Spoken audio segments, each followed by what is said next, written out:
আপনাদেরকে ফুরা কাটা গল্পের কথা মনে আছে? মানে নাপিত যে ফুরা কাটে, ও তো আর জানে না যে ওইখানে নার্ভ বা টিস্যু কী আছে, সে কিন্তু কাটে। সেম এই গরুটার ক্ষেত্রেও এরকম একটা ঘটনা করছে যে পল্লী চিকিৎসক, সে জানে যে গরু পড়লে আমার ক্যালসিয়াম দিতেই হবে, সে কিন্তু দেওয়ার তালেই আছে।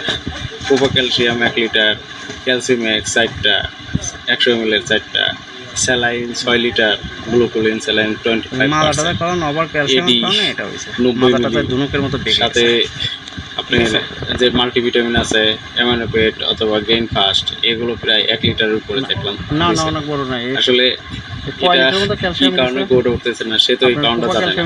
আপনি যখন ওভার ক্যালসিয়াম দেবেন তখন কিন্তু আসলে গরুর পা গিরাটা এগুলো কিন্তু ইমোবিলাইজেশন নড়াচড়া করতে পারে না। এই কারণে না যে এটা সমস্যাটা হয়েছে, হয়তো ও তো আর আসলে জানে না। ও শিখছে যে কি, যে গরু পড়ে গেলে আমার ক্যালসিয়াম দিতে হবে, ক্যালসিয়াম না দিলে উঠবে না। এটা কিন্তু উঠতেছে, কিন্তু দাঁড়ায় থাকতে পারতেছে না, কারণ ওই